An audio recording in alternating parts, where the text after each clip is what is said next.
Tuesday, May 19th. We were bearish on the 1 hour. We needed to take out this weekly low and then get a reaction off of this 1 hour gap down here, which I think that was a 4 hour low, and then inside of it was the 1 hour that we had gap fill, and then had was able to go back up. But before I took that trade, there was a market open trade that I just wasn't prepared for. I didn't get on the charts early enough. Daisy was like wigging out. I had to kind of calm her down before I could focus on trading, but I just didn't have my wealth charts loaded up. I couldn't even take the trade if I was able to. It was still loading. It was a nightmare. But missed it. Was pretty upset by it, but way it goes. We'll just go over this market open trade. Price is diverging. This was on the, it was 5 minute diverging. On the 1 minute it was diverging, and then we had an SMT off ES, where we, or no, what's going on here? I swear there's an SMT. Oh, let me put this up first. Yeah, where we took out, oh no, yeah, sorry. I'm right. This was a New York PM low that market open did not take it out on ES. NQ did take it out, and then I think there was another little SMT, yeah, right here. Bam, bam, and then bam, bam. Well, confirmation SMT. We got the 1 minute ifvg. It was also a 2 minute ifvg, and you could have absolutely gone to the bank with this guy, but yeah, I just wasn't ready. That could have been an easy peasy 84 points with a 50 point stop. That would have been a nice trade. We took out this little high here in London, even that one too. But yeah, we were bearish, and then you could have taken this ifvg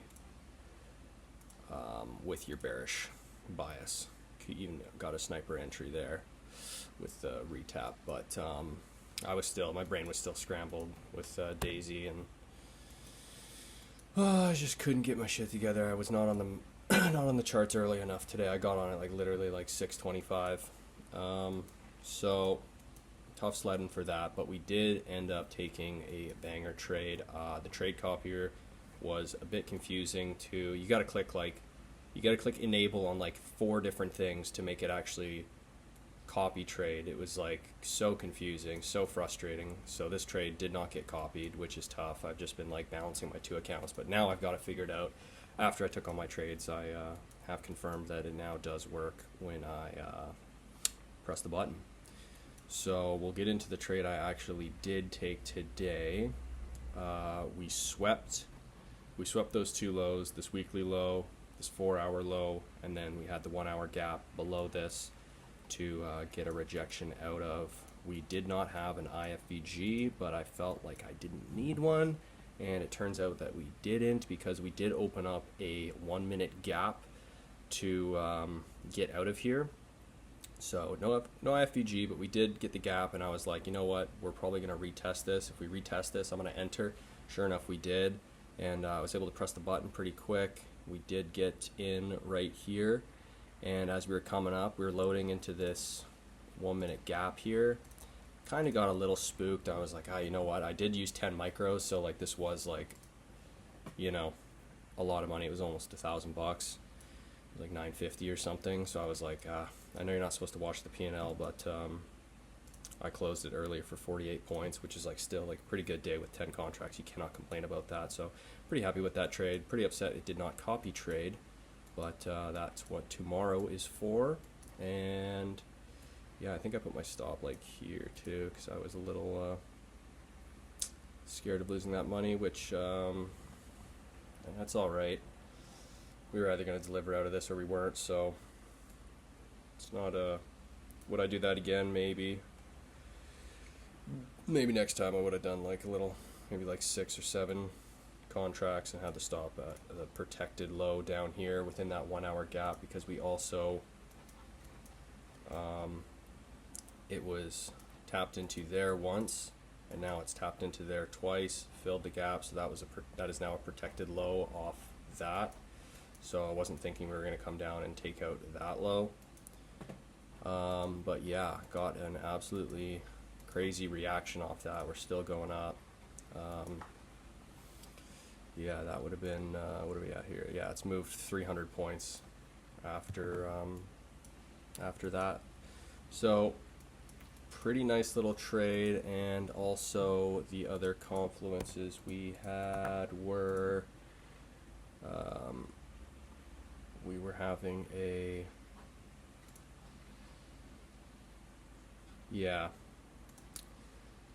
got a bullish divergence on this guy here, and then that was my trigger.